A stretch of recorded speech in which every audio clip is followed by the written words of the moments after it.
I received an email recently from someone who told me that she'd only just finally accepted that she was an introvert.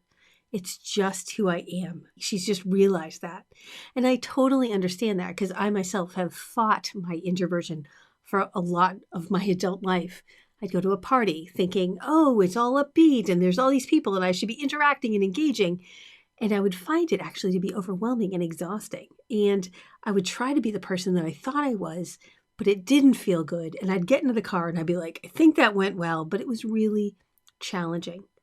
And when I got to a place where I realized that I was an introvert, I would then go to parties and be like, oh, I'm not highly interacting with these people, and that's okay. I'm going to hang out here in the chair and see who comes by and talk to them. And it felt so much better once I understood who I was. The trick here is letting who I am drive my expectations. How I behave and how I respond drive my expectations. The danger is deciding who we are and then expecting us to show up as that person. Allowing how I respond to a situation drive my understanding of myself is more liberating than giving myself a label and thinking that I would show up like that every single time. I tell you all of this to say being an introvert is not something you can fix. It is just who you are, literally. It's about your chemical makeup.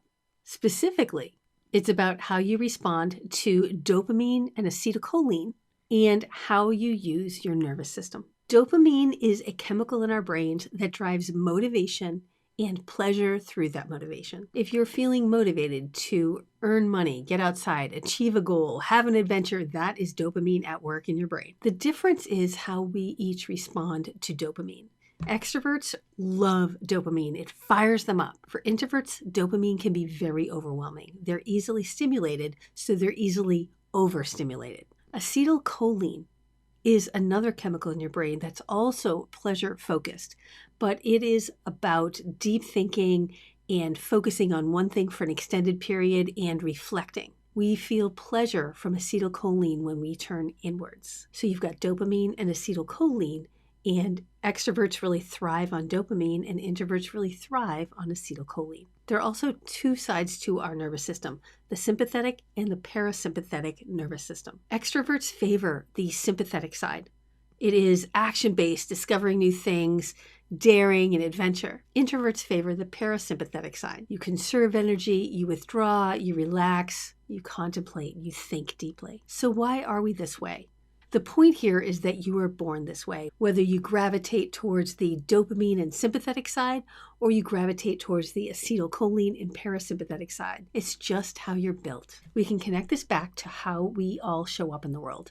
What is your happy place? Are exciting things happening, like your friends are getting together? That is dopamine and your sympathetic nervous system being all happy and excited. You're curious, you're alert, you're outgoing, you're spontaneous, and you're operating with your sympathetic nervous system. Or maybe your happy place is tucked in at home with your book and your cat. Acetylcholine is active while you focus on one thing and process, and your parasympathetic nervous system is enjoying the quiet. Your heart rate slows down and allows you to contemplate. So what does this have to do with your marketing? Dopamine-related marketing may easily overwhelm an introvert. An example is the first time you do anything, or being in a situation where you have to shoot from the hip, where you haven't really been allowed to plan. Live video, live presentations can be really challenging. Getting on somebody's podcast can really overwhelm you. It doesn't mean that you're wrong. It's how you are and how you operate. On the other side, acetylcholine and parasympathetic related marketing tactics might be a better fit for you. It might be that you prefer to do deep thinking and dig into a topic really, really deeply rather than popping around all sorts of different ideas. You might prefer to write a long, detailed blog post where you can really think and bring out all the details that you want rather than doing quick, snappy posts. The point I'm trying to make is that whether you're an introvert or an extrovert, it's literally how you're built. And it's something that you can keep in mind and take into consideration when you're establishing your marketing strategy. It occurs to me that this also might be part of the reason why introverts don't like small talk. Because small talk is shoot from the hip and it's not deep thinking. So it's dopamine related and sympathetic nervous system related. And deep conversations can actually be very satisfying for an introvert because of the acetylcholine and the parasympathetic nervous system being activated during those conversations. So what do we do with all of this?